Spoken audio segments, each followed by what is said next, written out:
Assalamualaikum warahmatullahi wabarakatuh, teman pemilih dimanapun Anda berada di seluruh penjuru Kabupaten Tangerang. Kembali lagi ke sesi selanjutnya ya di podcast KPU untuk mengupas pemilu untukmu. Ya, saat ini atau posisi sekarang kita sudah kedatangan tamu nih. Nggak jauh sebetulnya kolega kita juga di penyelenggara pemilu, yaitu teman-teman dari Bawaslu Kabupaten Tangerang. Ada Pak Muslik, Ketua KPU, Ketua Bawaslu Tangerang, dan juga Pak Ulum, anggota Bawaslu Kabupaten Tangerang. Jadi kita nanti akan ngobrol-ngobrol, Ketua. Siap. Pak Ulum ngobrol-ngobrol, karena memang ini episode kedua lah dari podcast KPU. Kemarin kita sudah launching gitu ya, bahwa kita harus terbuka secara informasi. Maka kemudian kita menuju ke proses terbuka ini ada beberapa tahap. Salah satunya kita undang pertama kali Bawaslu Kabupaten Tangerang. Sehat ya? Alhamdulillah sehat. Betul, sehat. Pak Ulum sehat. Jadi sejauh ini udah lama banget kita nggak ketemu ya, dalam rapat-rapat formal terakhir kemarin waktu pleno PDPB. Makasih banget udah datang ke podcast ini. Kita sangat apresiasi teman-teman Bawaslu sudah datang walaupun tidak berlima. Tidak berlima, kita berdua dulu. Nah, jadi lanjut ke obrolan ya. Siap. Nanti mungkin Ketua dulu, habis itu Pak Ulum, karena ada beberapa pertanyaan yang sifatnya nanti menjurus ke Ketua, lalu ke Pak Kordif. Kalau Bawaslu Kordif ya. Kordif penanganan pelanggaran. Pak Ketua, jadi setelah tahapan pemilu ini berakhir ya, sebenarnya ada nggak sih penilaian dari Bawaslu Kabupaten Tangerang terhadap penyelenggara pemilu, khususnya KPU? Nggak apa-apa nih, ngomong aja, jadi kita genuine. Walaupun kita terlahir dari rahim yang sama, tapi kita masing-masing punya tupoksi. Nah, kita minta Ketua menilai kira-kira penyelenggara pemilu khususnya KPU ini gimana. Silakan. Baik, terima kasih. Selamat siang pemirsa semuanya podcast KPU Kabupaten Tangerang. Secara umum ini sangat luar biasa, saya pikir Mas Badri ya. Artinya penyelenggaraan baik pemilu maupun pemilihan yang diselenggarakan oleh teman-teman KPU ini sangat luar biasa. Secara umum ini berhasil lah, kira-kira kan begitu ya, khususnya di Kabupaten Tangerang, kira-kira kan begitu. Namun tentu dalam hal ini tidak lepas daripada ya beberapa hambatan yang ini menjadi satu motivasi bagi teman-teman semua untuk perbaikan di yang akan datang. Kira-kira gitu tuh Mas Badri. Gitu. Nah, selain itu juga kami tentu di jajaran Bawaslu gitu. Nah, ini sangat mengapresiasi kepada teman-teman KPU yang sudah bekerja secara maksimal, solid dan lain sebagainya. Begitu tuh Mas Badri. Gitu. Oh, siap. Terima kasih. Sangat luar biasa lah, kira-kira kan begitu ya. Kerja-kerja KPU itu terasa hambar kalau tidak dinilai, dikomentari, diawasi oleh Bawaslu. Sampai kita nggak ada PSU ya, Ketua ya? Ya, alhamdulillah. Ini sejarah loh. Sejarah ya? Sejarah di 2024 ini sejarah Mas Badri. Baik pemilu maupun pemilihan. Pemilihan. Kita sama-sama zero PSU ya. Wah, makasih banget. Bukan berarti tidak diawasi kan? Oh iya dong. Gitu, tetap diawasi. Nanti ada cerita menarik. Nah, itu nanti kita kupas di akhir ya. Kita kupas di akhir. Ini prolog aja dulu. Nah, kalau misalkan Pak Ulum nih, Pak Ulum kan Kordip penanganan pelanggaran. Sebetulnya di Bawaslu itu menurut saya pribadi ruhnya ada di penanganan pelanggaran tuh Bawaslu. Ya nggak sih? Tapi ini persepsi saya pribadi sih teman-teman pemilih. Tapi nanti kita coba kulik Pak Ulum ini soal tadi sudah disampaikan mengapresiasi bahwa penilaiannya oke. Nah, dari perspektif Pak Ulum nih soal penanganan pelanggaran di Kabupaten Tangerang, ada evaluasi nggak?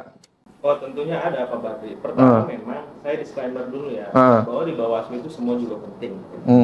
kayak misalkan apa yang disampaikan ketua tadi, tidak ada PSU misalnya, itu adalah optimalisasi divisi pencegahan. Artinya memang pencegahan yang teman-teman Bawaslu lakukan ini preventif ya, dan juga apa namanya, terbuka saja. Iya. Karena memang di kita sendiri ada pengawas partisipatif. Pengawas partisipatif itu kalau di KPU mungkin dulu relawan ya. Relawan demokrasi gitu ya. Demokrasi. Kalau di kita pengawas partisipatif. Fungsinya apa? Gitu. Fungsinya itu adalah bersinergi dan tentunya menjadi tangan-tangan panjang dari pengawas pemilu, baik itu bukan hanya di Bawaslu ya, di Panwaslu, PKD dan lain sebagainya. Karena logika sederhananya satu orang mengawasi satu desa itu tidak akan tercover. Oh iya. Sehingga kita membentuk komunal-komunal tersebut untuk kemudian mempermudah kerja-kerja kenabian pengawas pemilu untuk mencegah dan tidak terjadinya penanganan pelanggaran. Kira-kira gitu. Jadi kalau dari perspektif penanganan pelanggaran memang overall ini ya dikategorikan lancar, cuman tentu ada catatan-catatan lah ya. Catatan-catatan yang 2024 ini kan luar biasa. Pemilu dan pilkada Pak Ketua ya berbarengan. Sisi lain kita masih menangani kasus pemilu, sisi lain kita persiapan pilkada. Itu Pak Ulum. Makanya bagaimana kita hektiknya pada saat waktu yang beririsan antara pemilu dan pilkada, tapi kita masih tetap solid, kemudian menghasilkan yang luar biasa saya kira di ini. Nah, kalau bicara evaluasi, catatannya boleh nggak kita tahu nih, dari segi apa misalkan? Evaluasi tentu ada. Kalau ada poin-poin yang bisa disampaikan, sampaikan saja Pak Ketua atau Pak Ulum nih yang bisa jawab. Pak Ketua. Pertama gini ya, kami tentu dalam hal proses penyelenggaraan ini pasti sudah ada catatannya dalam proses penyelenggaraan. Di antaranya misal ada beberapa hal yang ini harus tentu kita secara bersama-sama untuk memperbaiki. Di antaranya contoh begini, bahwa ada aspek di dalam tahapan itu yang disebut dengan tahapan logistik, misalnya tahapan logistik. Ya. Nah ini kan manajerial soal bagaimana menata logistik ini kan supaya akurasi, supaya kemudian ini terkelola dengan baik. Tentu kan ini harus harus dikelola dengan di-manage ya. Nah ini catatan kami bahwa kemarin itu masih ada hal-hal yang harus diperbaiki oleh teman-teman KPU dari sisi satu diantaranya adalah logistik tadi ya. Gitu. Kemudian distribusian, pengepakan dan sebagainya. Nah diantaranya itulah kira-kira ya kan kita sama-sama ketahui gitu. Bagaimana kami Bawaslu sampai ikut piket kira-kira di sini kan, kira-kira begitu ya. Di gudang ya. Gitu Mas Badri. Yang kedua soal tentu kan ini menjadi catatan penting bagi kita bersama soal bagaimana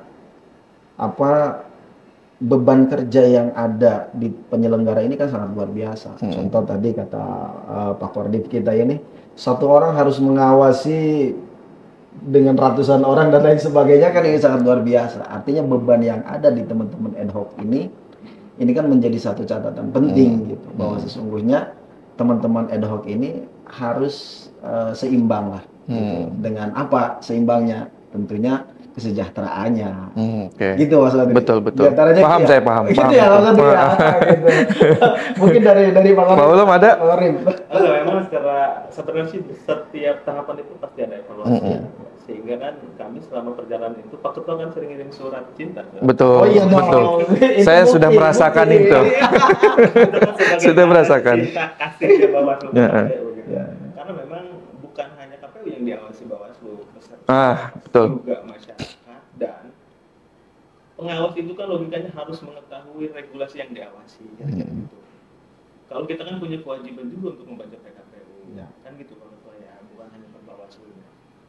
Bukan hanya itu, Permendagri kalau kaitannya dengan ASN, ASN, peraturan ASN dan lain sebagainya. Jadi memang adrenalin itu bukan hanya di tindakan, di otak juga luar biasa tuh Pak.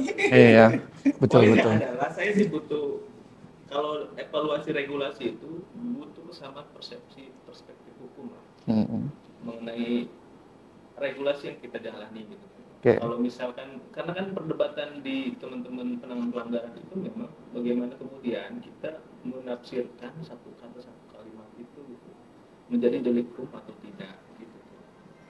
Jadi challenge yang terberat menurut saya itu ya di soal regulasinya aja sih. Oke.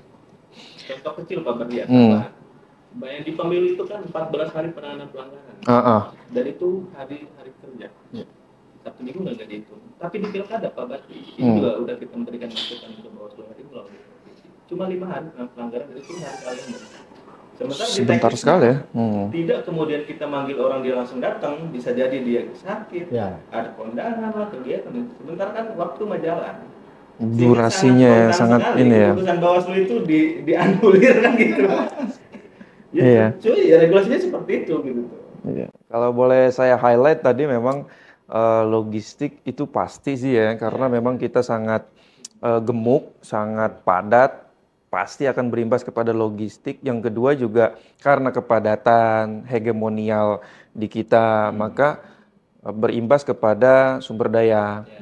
Sumber daya pengawas yang harus mengawasi satu desa, dan juga soal kesejahteraan yang ketua tadi sampaikan, memang betul di kita juga sama.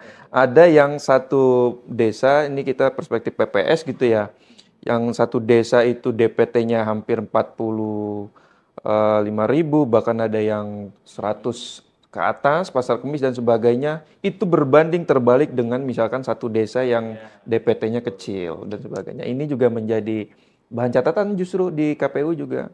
Nggak bisa dipukul rata. Iya. Mekarbaru dengan Pasar Kemis. Beda beban. Bebannya. Belum lagi ada drama-drama di wilayahnya gitu ya, Ketua ya. Iya.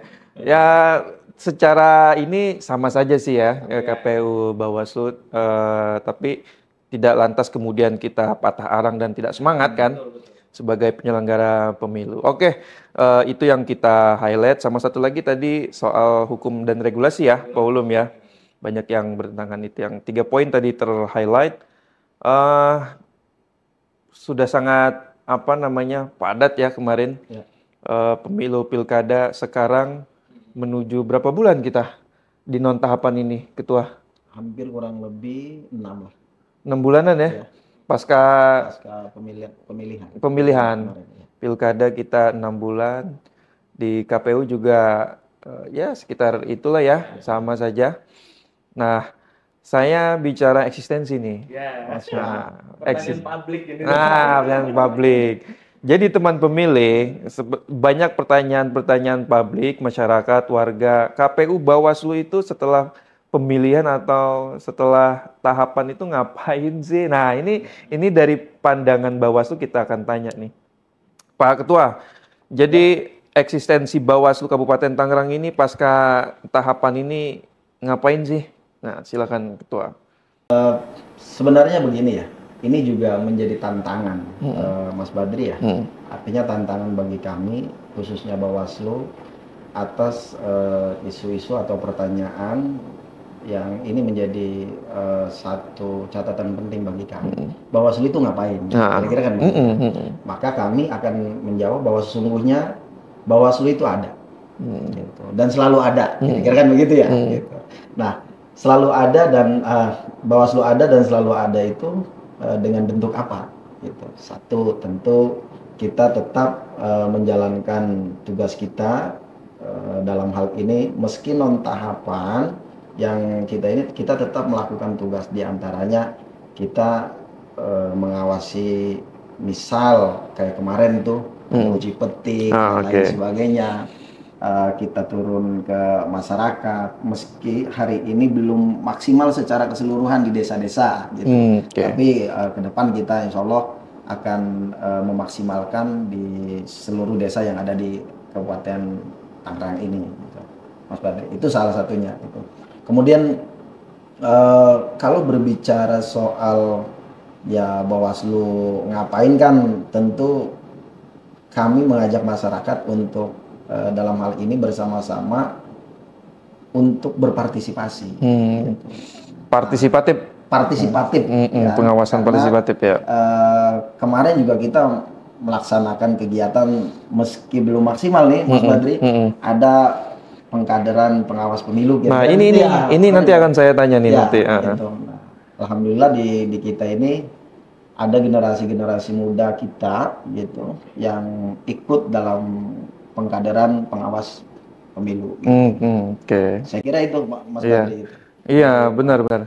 Jadi memang tentu saja Bawaslu itu akan selalu ada sepanjang ada tahapan di KPU tentunya ya. Oh iya. Dan KPU juga setelah keluar dari PKPU 1, keluarnya PKPU 1 2025 tentang PDPB, apa namanya, pemutakhiran daftar pemilih berkelanjutan, sudah pasti Bawaslu juga akan mengawasi.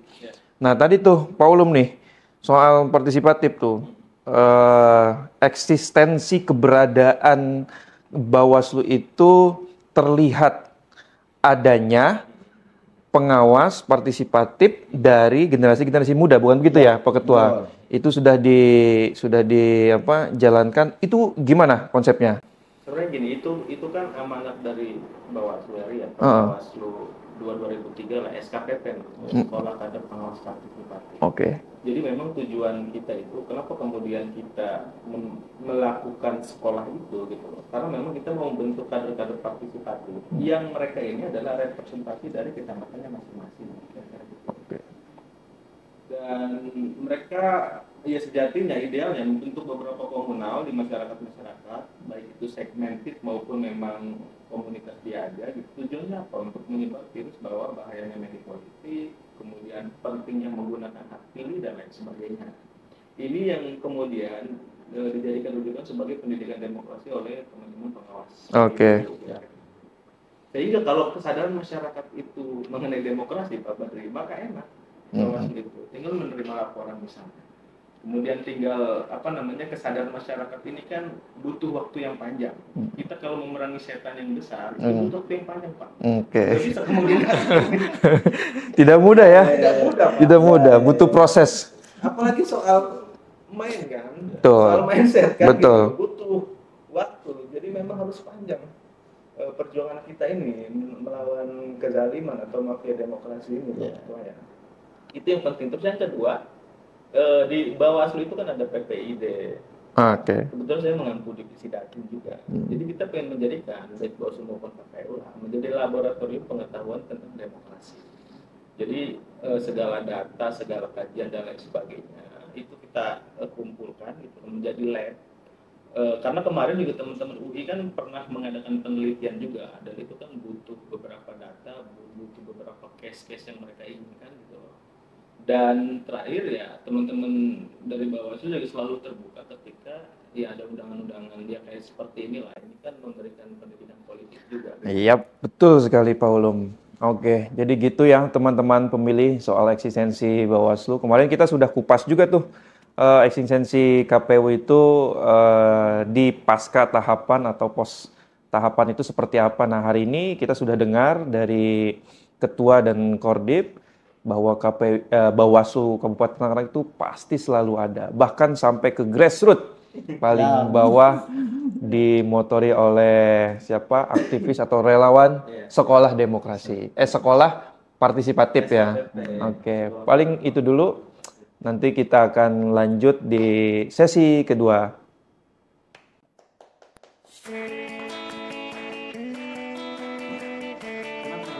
Assalamualaikum warahmatullahi wabarakatuh. Salam sejahtera bagi kita semua.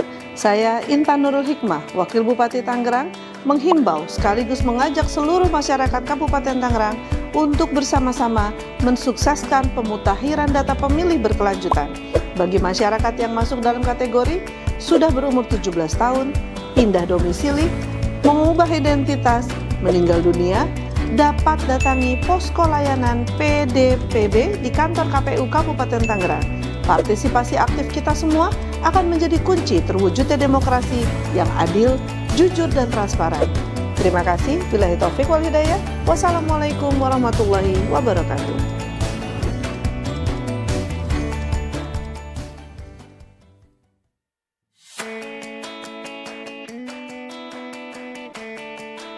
Assalamualaikum warahmatullahi wabarakatuh. Salam sejahtera bagi kita semua.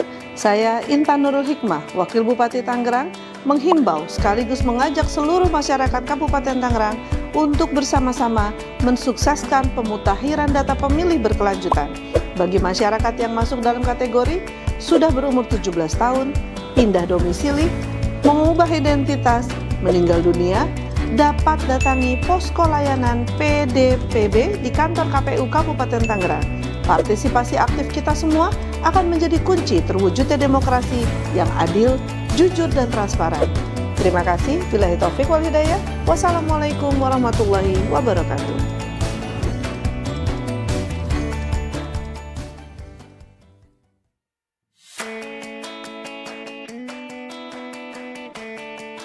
Assalamualaikum warahmatullahi wabarakatuh. Salam sejahtera bagi kita semua.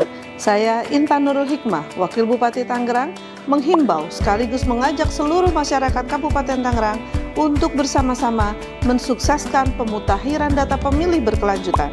Bagi masyarakat yang masuk dalam kategori sudah berumur 17 tahun, pindah domisili, mengubah identitas, meninggal dunia, dapat datangi posko layanan PDPB di kantor KPU Kabupaten Tangerang.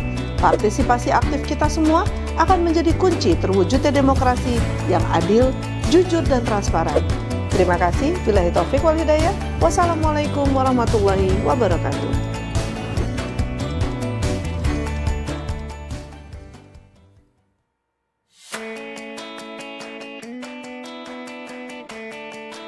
Assalamualaikum warahmatullahi wabarakatuh. Salam sejahtera bagi kita semua. Saya Intan Nurul Hikmah, Wakil Bupati Tangerang, menghimbau sekaligus mengajak seluruh masyarakat Kabupaten Tangerang untuk bersama-sama mensukseskan pemutahiran data pemilih berkelanjutan. Bagi masyarakat yang masuk dalam kategori sudah berumur 17 tahun, pindah domisili, mengubah identitas, meninggal dunia, dapat datangi posko layanan PDPB di kantor KPU Kabupaten Tangerang. Partisipasi aktif kita semua akan menjadi kunci terwujudnya demokrasi yang adil, jujur, dan transparan. Terima kasih. Billahi taufik wal hidayah. Wassalamualaikum warahmatullahi wabarakatuh. Nah, kita pengen ngedalemin lagi tuh, Ketua, soal sekolah partisipatif itu punya strategi nggak teman-teman Bawaslu? Soalnya kan begini, anak-anak muda sekarang ini, karena ini dari perspektif KPU ya, sangat apalagi pemilih pemula gitu ya, itu terbanyakan apatis terhadap politik, terhadap dia tidak mau ngomongin demokrasi, tidak mau, jadi antipati terhadap politik dan sebagainya. Nah, punya strategi khusus nggak di sekolah partisipatif itu untuk supaya tujuan atau goalsnya tadi merubah mindset bahwa masyarakat itu juga punya kewajiban, punya punya hak juga untuk mengawasi penyelenggara, peserta, dan sebagainya. Ada nggak strateginya itu, Pak Ketua? Sebenarnya kalau Bawaslu sih begini ya, Mas Badri. Tentu ketika kita mengajak para generasi muda ini untuk berpartisipasi, ya setidaknya kami punya strategi khusus lah, kira-kira kan begitu ya. Nah, yang kemudian strategi khusus ini kita mencari apa sih sebenarnya kesenangan dari teman-teman generasi muda kita ini. Gitu. Nah, dibungkusnya pakai apa? Nah, gitu. Di antaranya ketika kita sudah tahu soal kebiasaan, kesenangan generasi muda, maka pola kita ini kan dalam mengajak teman-teman generasi muda ini tentu dibungkus dengan hal-hal yang ini menjadi kebahagiaan bagi mereka, gitu. Sehingga ketika mereka merasakan ada kebahagiaan, kenyamanan, yang kemudian mereka akan, oh iya ya, sebenarnya apa sih gitu? Pengawas partisipatif itu apa sih gitu? Nah, dari sana baru kita mulai, kita memberikan sentuhan-sentuhan lah gitu. Bahwa sesungguhnya soal demokrasi itu penting gitu. Bahwa teman-teman ini akan menjadi generasi penerus lah.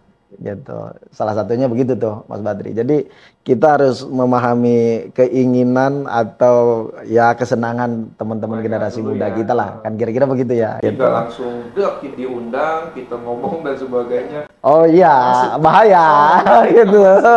Kira-kira gitu ya Pak Kordim ya gitu. Secara persuasif ya Paulus, mendekati teman-teman pemilih pemula ini generasi muda. Sekarang itu generasi apa? Alpha ya? Alpha. Gen Z. Ya. Gen Z Alpha. Itu memang kami juga rasakan sangat sulit gitu ya. Tapi bagus tuh langsung persuasif dengan teman-teman apa yang disenangi. Gitu ya Paulus. Ya.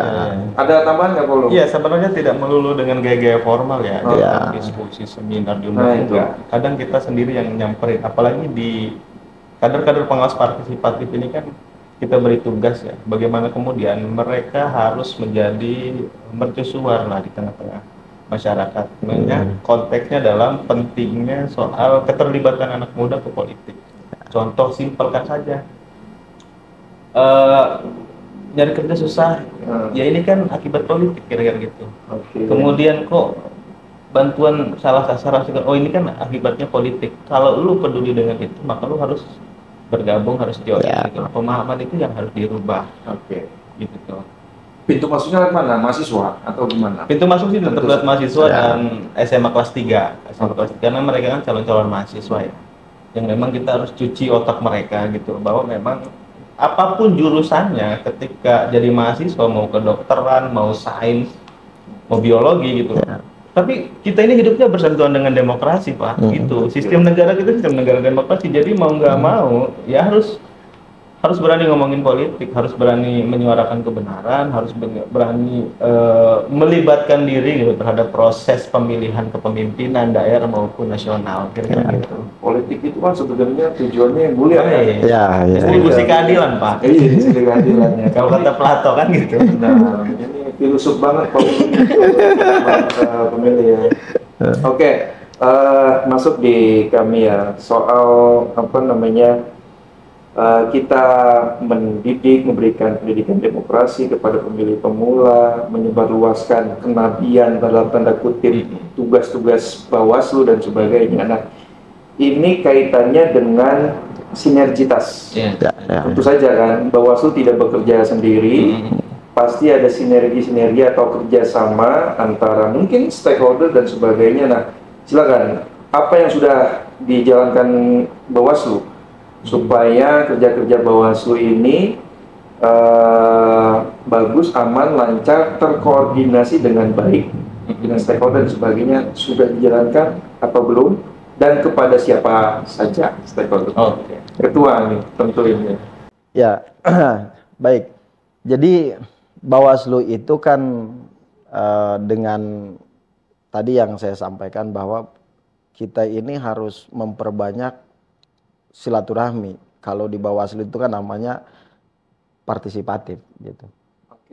Artinya ketika orang ingin berpartisipasi itu berarti kita harus bersilaturahmi, Mas Badri gitu.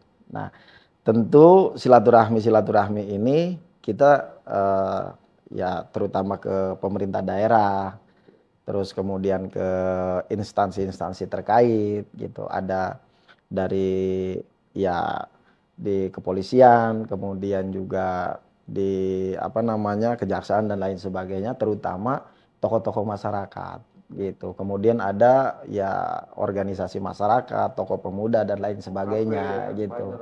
Ya, ini sedang kita jalani terus gitu.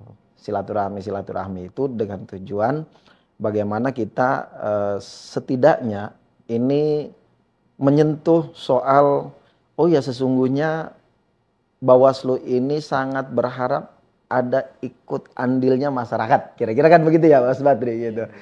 Ketika sudah muncul soal keinginan Bawaslu bahwa sangat berharap terhadap masyarakat untuk ikut andil, nah di dalamnya kan ya ada generasi muda kita dan lain sebagainya kan gitu.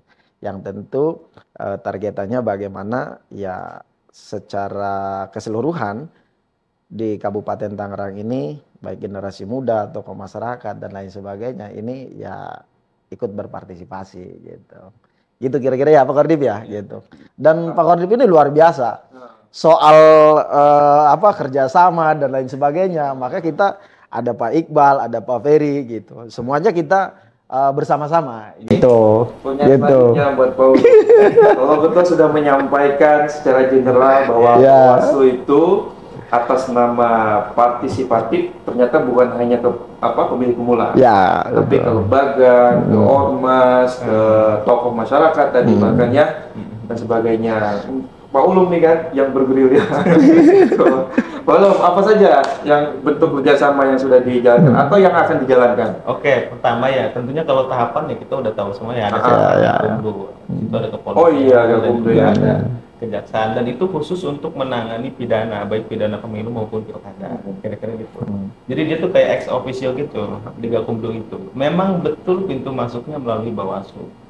Tapi masaknya itu 3 orang yang masak, bukan cuma Bawaslu sendiri gitu. 3 instansi itu ya? 3 instansi itu yang masak, dinamika perdebatan dan lain sebagainya. Apa saja Pak Ulum? Bawaslu, kepolisian dan kejaksaan.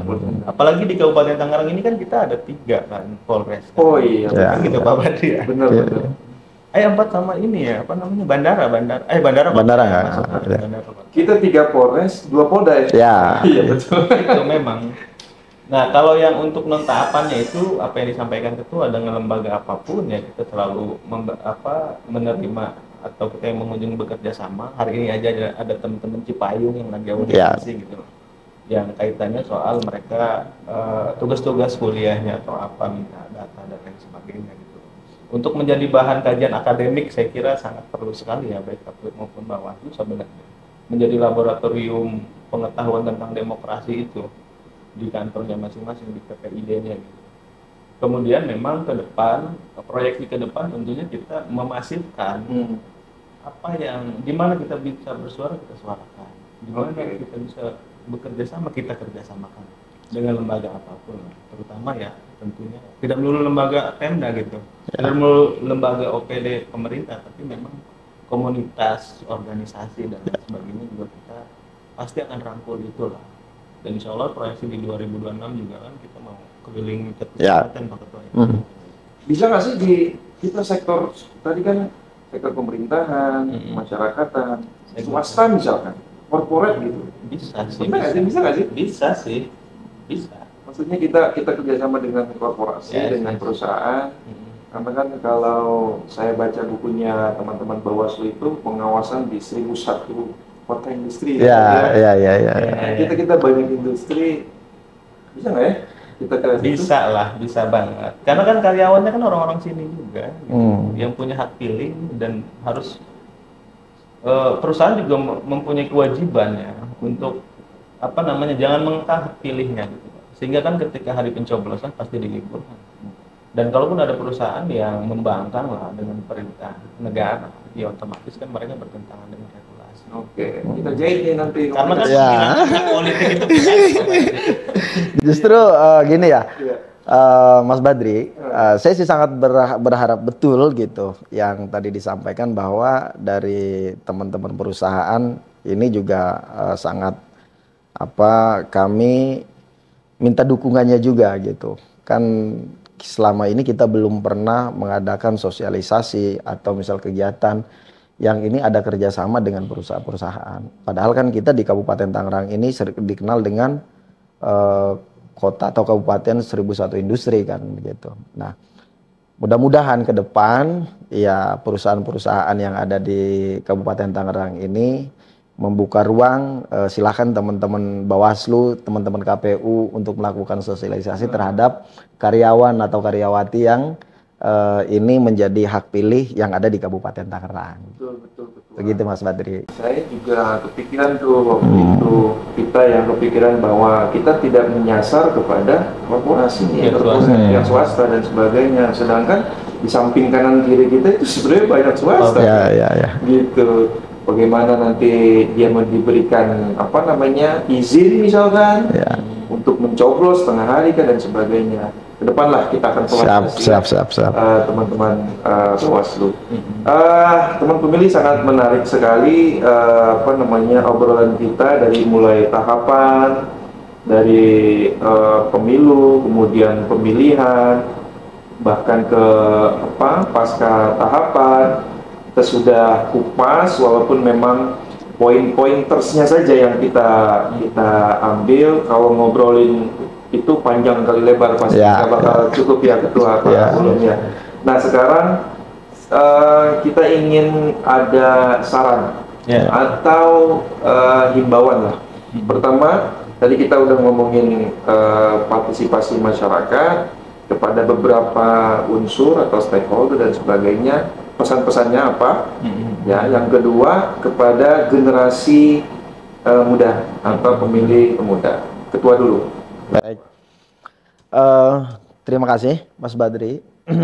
Bahwa sesungguhnya kami dari jajaran Bawaslu tentu ini memiliki evaluasi kemarin, maka tetap masyarakat Kabupaten Tangerang, muda, tua, anak-anak dan lain sebagainya, mari kita cintai secara bersama dalam hal bagaimana kita mencintai demokrasi yang ada di Kabupaten Tangerang. Tentunya demokrasi yang ada di Kabupaten Tangerang ini baik, kondusif dan lain sebagainya, gitu. Nah, kemudian juga untuk generasi muda sebagai generasi muda yang kuat tentu harus didasari dengan proses pembelajaran mengenal, mencintai demokrasi itu. Sehingga dari awal kalau sudah mencintai, mengenal demokrasi, maka saya meyakini generasi muda di Kabupaten Tangerang ini akan terus kuat dan menjaga kultur demokrasi yang ada di Kabupaten Tangerang. Atau quote. Pertama memang untuk generasi muda, tambahan dari Pak Ketua apapun yang politik itu mempengaruhi semuanya teman-teman. Sendi-sendi kehidupan kita ini dipengaruhi oleh politik. Maka dari itu teman-teman generasi muda jangan abai terhadap politik. Kalian punya hak untuk menentukan masa depan. Terus yang kedua untuk kemitraan strategis lah kalau bahasa SDGs itu kan. Kayak kalau di Bawaslu RI itu ada namanya forum Tamrin 14. Jadi forum itu forum diskusi bulanan yang dihadirkan oleh perwakilan organisasi mahasiswa, Cipayung atau OKP gitu. Wartawan, kemudian dan ada teman-teman penyelenggara juga. Tujuannya untuk apa? Untuk mengasah dan mengupgrade pengetahuan kita tentang regulasi yang terbaru misalkan, atau menjadi apple to apple dengan regulasi yang sudah ada. Dan kenapa enggak di kita misalkan bikin forum apa lah gitu itu menjadi diskusi. Domainnya teman-teman KPU atau Bawaslu yang kemudian forum itu memang untuk mengasah pengetahuan kita juga. Sementara kan ya tadi itu Pak Badri ya, kalau kita melawan musuh yang besar itu butuh waktu yang panjang untuk prosesnya gitu forumnya. Mantap. Jadi satu lagi nih. Jadi ini ke ketua khusus. Siap. Terkait dengan bagaimana Bawaslu secara organisasi menjadi lembaga yang kuat. Tidak barang tentu leader atau pemimpinnya ada di Pak Muslik nih. Kiatnya apa Pak Muslik? Pertama memang kan kebetulan Mas Badri ya, kita ini mohon maaf, teman-teman pemilih, saya dulu Panwascam 2018. Oh ya. Saya juga. Kita bareng Panwascam. Ini loh. Beliau udah ini orangnya. Makanya saya naiknya pas kan. Kiatnya seperti apa dalam periode saya dulu pernah menjadi pimpinan kita Pak Muslik. Jadi pertama kan begini, kebetulan memang kita ini diberikan kesempatan oleh Bawaslu RI, Bawaslu Provinsi untuk melaksanakan kegiatan soal penguatan kelembagaan secara internal gitu. Nah, artinya di sini secara formal kita diberikan kesempatan untuk melaksanakan itu yang kemarin sudah kita laksanakan. Tentu yang tidak formal bagaimana kita menguatkan kelembagaan kita ini, salah satunya adalah kita harus betul-betul menjaga komunikasi dengan baik, terutama antar pimpinan, kemudian teman-teman kesekretariatan, bahkan teman-teman yang sekarang sudah purna ya, sudah purna, tetap kita komunikasikan dengan sederhana, ngajak ngopi dan lain sebagainya gitu. Sehingga dengan banyaknya hal-hal yang seperti itu, ya alhamdulillah Bawaslu Kabupaten Tangerang sekarang ada Pak Ulum, ada Pak Iqbal gitu. Bahkan ya Mas Badri kan alumni lah, kira-kira begitu.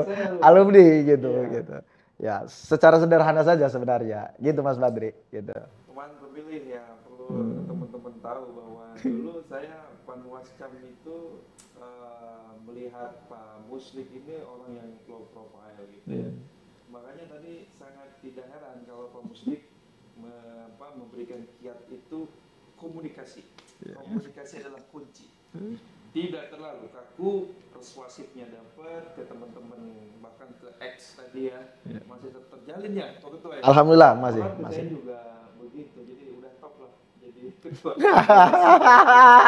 Bisa jadi siap, amin. Enggak ganti. Harus ganti. Harus ada regenerasi. Ya. Ampun, ya. Jadi kita flashback ya. Jadi tadi kita udah ngomongin ke harapan, terus himbauan dan sebagainya. Ini segmen terakhir nih, teman-teman pemilih. Ya. Cerita unik. Cerita unik. Tapi sebelum kita Pak Mustik atau Pak Ulum bercerita-cerita unik tentang kemarin pemilih seperti apa, pemilihan seperti apa, kita break sejedak dulu. Terima kasih.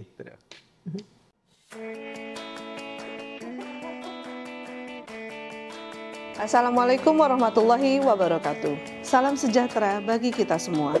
Saya Intan Nurul Hikmah, Wakil Bupati Tangerang, menghimbau sekaligus mengajak seluruh masyarakat Kabupaten Tangerang untuk bersama-sama mensukseskan pemutahiran data pemilih berkelanjutan. Bagi masyarakat yang masuk dalam kategori sudah berumur 17 tahun, pindah domisili, mengubah identitas, meninggal dunia, dapat datangi posko layanan PDPB di kantor KPU Kabupaten Tangerang.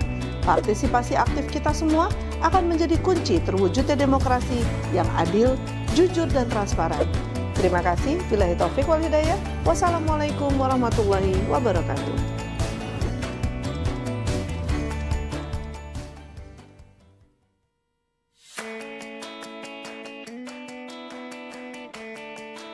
Assalamualaikum warahmatullahi wabarakatuh. Salam sejahtera bagi kita semua. Saya Intan Nurul Hikmah, Wakil Bupati Tangerang, menghimbau sekaligus mengajak seluruh masyarakat Kabupaten Tangerang untuk bersama-sama mensukseskan pemutahiran data pemilih berkelanjutan. Bagi masyarakat yang masuk dalam kategori sudah berumur 17 tahun, pindah domisili, mengubah identitas, meninggal dunia, dapat datangi posko layanan PDPB di kantor KPU Kabupaten Tangerang. Partisipasi aktif kita semua akan menjadi kunci terwujudnya demokrasi yang adil, jujur, dan transparan. Terima kasih. Billahi taufik wal hidayah. Wassalamualaikum warahmatullahi wabarakatuh.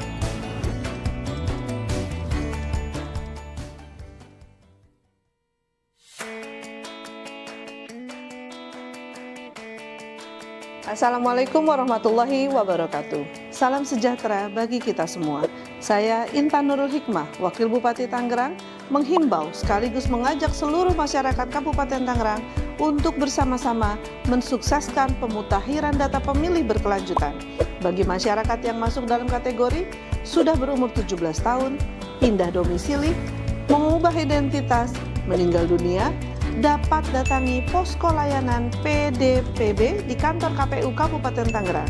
Partisipasi aktif kita semua akan menjadi kunci terwujudnya demokrasi yang adil, jujur, dan transparan. Terima kasih. Billahi taufik wal hidayah. Wassalamualaikum warahmatullahi wabarakatuh.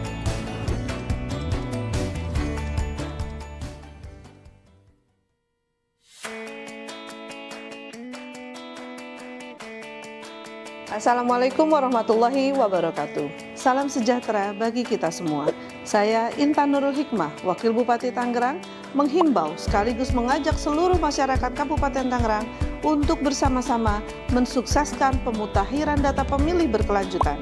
Bagi masyarakat yang masuk dalam kategori sudah berumur 17 tahun, pindah domisili, mengubah identitas, meninggal dunia, dapat datangi posko layanan PDPB di kantor KPU Kabupaten Tangerang. Partisipasi aktif kita semua akan menjadi kunci terwujudnya demokrasi yang adil, jujur, dan transparan. Terima kasih. Billahi taufik wal hidayah. Wassalamualaikum warahmatullahi wabarakatuh.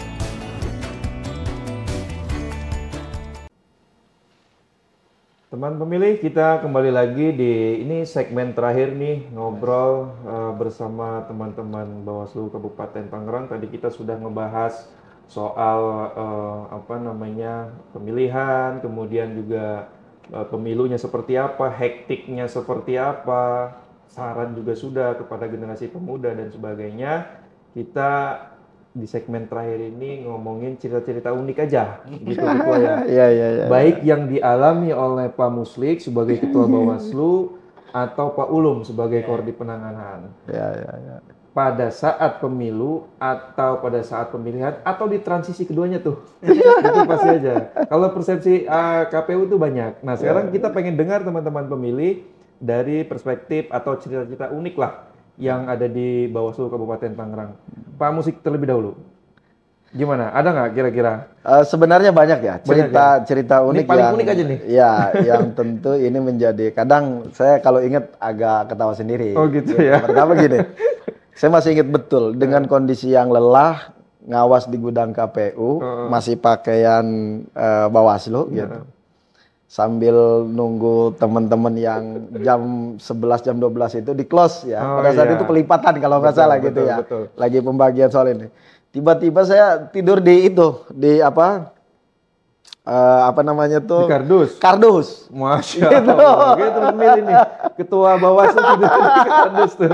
Karena sudah lelah sekali gitu ya. Betul. Lelah sekali, nyender, akhirnya nggak kerasa, udah tiduran di kardus pas teman-teman KPU izin close dulu, gudang mau ditutup. Nah, saya bangun sih, pintu mana ini? Jadi Pak Musik tidur, udah di close. Ada orang nggak? Untung masih ada orang gitu, masih ada orang. Waduh. Cuma kita bingung karena kan kondisinya ini kan ada kotak ya, banyak kotak gitu tuh. Itu pemilu atau pemilihan? Pilkada. Pemilu kalau nggak salah. Lah ya. Pemilu lagi, gitu. Lagi banyak gitu. Lagi banyak-banyaknya ini sehingga kan kita jalan juga kan sempit ya. Betul. Jalan juga sempit gitu. Sehingga pas bangun kaget, oh pintu mana ini? Kata saya pintu mana ini? Ini nggak jauh beda ceritanya sama PPK tapi tidurnya di situ. Itu nggak saking banyaknya kotak belum Pak Muslik. Itu pintu keluar dia nggak tahu, malah nyasar di dalam. Kayak labirin kan. Iya. Jadi dia bingung mau Bingung karena berarti itu dialami juga sama Pak Ketua. Oh iya, jelas itu. Dialami ya? Dialami. Makanya itu kadang kalau inget itu saya kadang ketawa-ketawa aja gitu. Gitu Mas, gitu. Waduh, lumayan unik sih itu. Ketua Bawaslu. Pak Ulum ada Pak Ulum? Banyak sih sebenarnya. Yang pertama, ya mungkin KPPS juga sama ya. Teman-teman di bawah itu dikira... Oh ini hari H nih? Iya, hari H. Sama pembagian undangan itu. Ya teman-teman di bawah itu kan dikira pertama dari kolektor.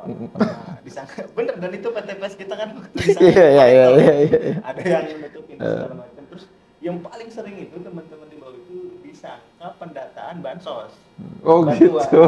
Ini kan pasti nggak sama. Iya. Nah yang unik dan agak menegangkan itu ketika ada penurunan APK ya, ketika masa tenang. Di kasus di Mekarbaru, Pak Ketua malam-malam ingat kan? Oh iya betul. Yang mau dikeroyok betul. Yang mau dikeroyok itu padahal itu apa? Kenapa warga mau ngeroyok tuh? Ya kan ini kan soal pemahaman warga aja saya. Bahwa udah masa tenang. Kita tuh tidak kita tuh hanya merapikan gitu loh. Menurunkan, bukan merusak. Disangkanya merusak segala macam, padahal enggak gitu. Oh jadi ini tim ses ininya ya? Itu sempat dirimbung itu. Berhubung kan itu daerahnya Pak Ketua kan ya, akhirnya kan ya orang-orang kenal-kenal juga ya, gitu. Aman lah ya.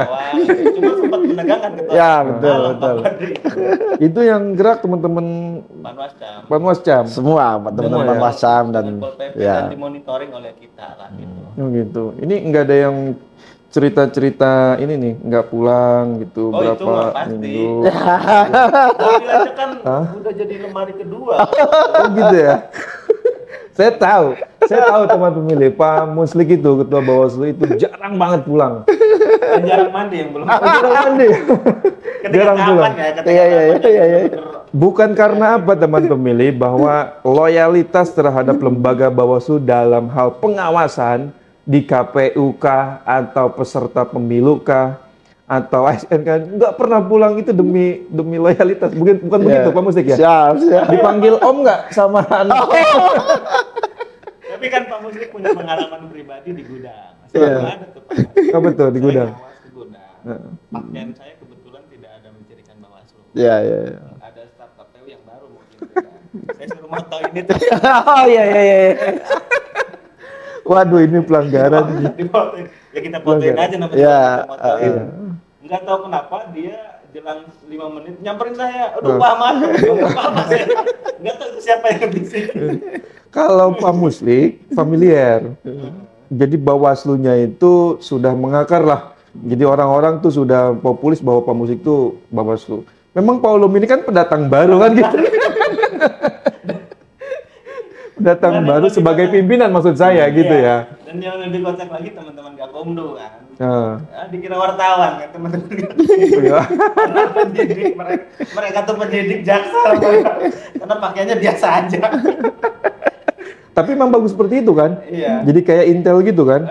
Nggak ketahuan bahwa dia penegak hukum. Teman-teman kejaksaan juga dan kepolisian juga mereka juga dapat tugas juga gitu dari pimpinannya untuk pengamanan, kepolisian dan jaksa juga kan ada sub intelijen juga di jaksa. Jadi ketika mereka di lapangan disangka LSM gitu ya. Itu lucu-lucu aja. Iya, jadi kita ini menikmati saja ya semua dinamika, semua cerita dan sebagainya. Kalau saya tahu Pak Muslik itu jarang pulang karena mengawasi tentu saja gitu ya. Kalau Pak Ulum juga jarang pulang atau gimana? Ya kalau saya sih kadang nyempetin kadang ya, jadi itu pun sampai nggak ketemu istri. Oh gitu. Saya berangkat subuh pagi, saya suruh masih tiduran misalnya berangkat. Gitu. Saya pulang istri udah tidur gitu. Gitu. Tapi kadang nggak pulang juga. Kalau cerita di internal ada nggak Pak Muslik? Ya kalau di internal sih memang apa ya? Ini lumayan. Anggota yang lain maksud saya. Jadi anggota yang lain gitu. Ya mungkin sama juga sebenarnya gitu. Artinya banyaklah cerita-cerita lucu ya atau cerita yang menarik gitu tuh, yang unik di teman-teman juga ada gitu. Memang saya juga sempat pada saat itu acara konsolidasi ya, bukan raker ya, dengan teman-teman Panwascam, PKD gitu. Saya masuk, ya sama kayak Paulo. Pak, sini Pak katanya. Iya. Fotoin dulu Pak katanya. Pertama itu. Kemudian ya saya fotoin. Selfie dan sebagainya. Teman-teman kita. Oh iya. PKD kita. Gitu. Ampun. Iya. PKD kita. Oh, gitu. Oke. Mungkin ada yang belum hafal mungkin ya gitu. Ada yang belum kenal gitu. Ya udah saya fotoin. Kata saya kurang nggak ini? Oh lagi Pak lagi katanya. Gitu. Waduh, ini. Dan mereka taunya namanya. Ya mereka taunya bahwa pas sambutan gitu, sambutan. Oh ternyata Pak Ketua. Wah gitu. itu unik sih. Kalau itu, iya Ketua Bawaslu, emang tidur di gudang atau pintunya di mana, disuruh foto sama anggotanya sendiri lagi. Sama anggota. Aduh, ini tapi namanya Pak Muslik tuh hatinya luas ya Pak, dadanya lapang, jadi slow aja Pak ya. Santai aja. Jadi santai aja, nggak Jadi mesti. lucu-lucuan aja. Jadi lucu-lucuan aja. Ya. Bahkan ada yang lebih menarik sebenarnya ya, Pulum ya. Apa tuh? Saya itu dianggap supir Pak. Apa siapa? Jadi ceritanya Nggak bisa nyupir, Pak. karena stafnya nggak bisa nyupir, gitu. Wah bahaya. Saya yang bawa mobilnya, gitu. Pada saat itu mau acara BIMTEK kalau nggak salah, teman-teman KPU ya, kalau nggak salah itu teman. Saya berangkat, ya kebetulan staf saya ini 2 orang belum bisa bawa mobil lah. Siapa kalau boleh Ya disebutkan? ada lah, ya kan begitu ya. Jadi pas turun itu yang disambut staf saya dulu. Oh gitu. Pak, ayo sini katanya itu. Ya saya buka pintu kan. Jadi saya mau jalan sendiri, ya staf saya yang dikawal gitu. Dalam hati, oh iya berarti ke depan saya nggak harus bawa staf lagi. Aduh, Jadi mungkin pimpinan. ya Jadi banyak lah. nggak bisa bawa, nggak bisa nyetir. Belum bisa ya. gitu. Ya. Terus stafnya yang dikawal diam aja gitu. Ya diam aja, diam itu ngaji bongkok kan. Menikmati kekuasaan. Wah, saya dikawal. Wah keren nih gua. Waduh, emang menarik gitu cerita-cerita. Banyaklah teman-teman pemilih kalau diceritain itu pasti banyak banget gitu ya. Dari masing-masing individu, bahkan lembaga.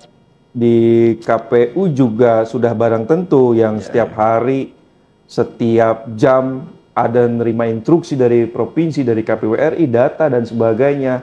Belum lagi kita ngurusin teknis di lapangan dan sebagainya. Itu sudah pasti banyak cerita lucunya.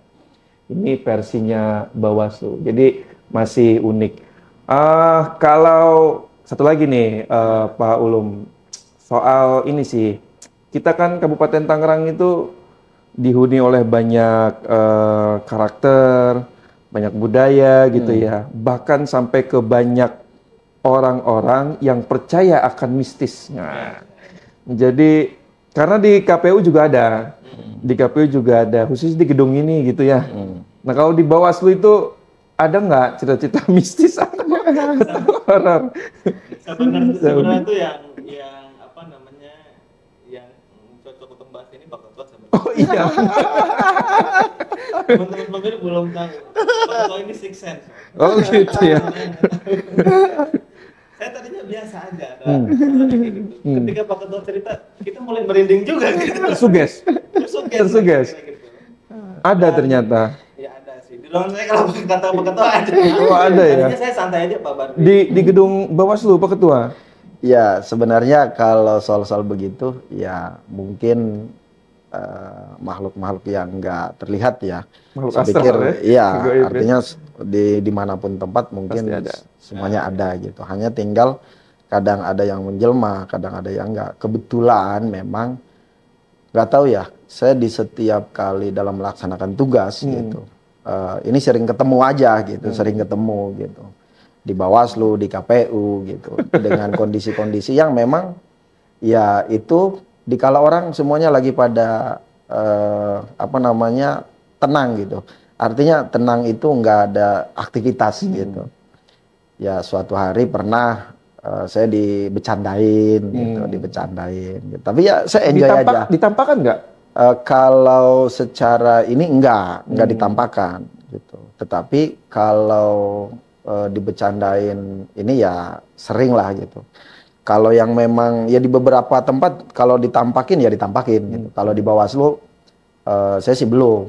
Ya kalau di Bawaslu artinya belum ditampakin, tapi saya meyakini betul mungkin ada makhluk yang enggak terlihat yang sebagai penghuni atau apalah gitu. Kan gitu ya bahasanya.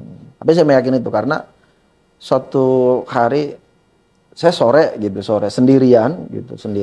Ya. Di mana nih? Di mana? Di kantor Bawaslu. Di kantor. Iya, karena tadinya ada staf. Ada staf Mang Nur kalau nggak salah pada saat itu.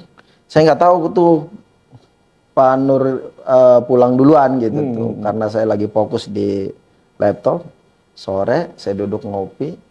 Ya biasa di atas itu di ruang Paulung, di ruang aula gitu. Temennya Paulung itu. Tapi ya saya bilang, ya sudah jangan ganggu kami lah. Ya, kami tak cukup tahu gitu.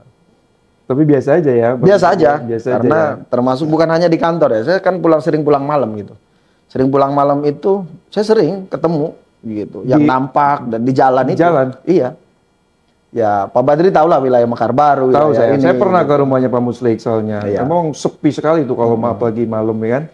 Dan ya saya melihat teman-teman Bawaslu salah satu yang sudah dibuka hijabnya itu Ketua Bawaslu. Ya, enggak juga. Yang lain tuh belum terbuka hijabnya. Jadi pernah merasakan A, B, C, dan D. Itu banyak cerita-cerita yang memang dengar dari Pak Muslik atau dari orang lain karena Pak Muslik bercerita gitu. Makanya saya bahas di sini. Oke, teman pemilih, mungkin cukup sekian ngobrol kita hari ini. Terima kasih. Siap. Sekali lagi Pak Muslik, Ketua Bawaslu, Pak Ulum, kolega saya perjuangan, dan saya juga tak lupa mengucapkan selamat buat Pak Ulum kemarin atas wisuda magisternya. Semoga amin. Semoga bermanfaat ilmunya, menebarkan ilmu pengetahuan dan peradaban khususnya di Kabupaten Tangerang. Sekali lagi terima kasih Siap. Pak Ketua Siap. Mbak Ulum Sama-sama. sudah datang di podcast kami, podcast KPU Kabupaten Tangerang. Untuk next teman pemilih tetap stay tune. Kita akan kupas pemilu untuk kalian. Ke depan kita akan juga mendatangkan narasumber-narasumber yang tidak kalah heboh, tidak kalah penting juga untuk membahas sekelumit atau kepemiluan dan demokrasi. Sekian dan terima kasih dari kami. Saya host Badri Tamam, Ketua Divisi Sosdikli Parmas KPU Kabupaten Tangerang, undur diri. Assalamualaikum warahmatullahi wabarakatuh. Terima kasih.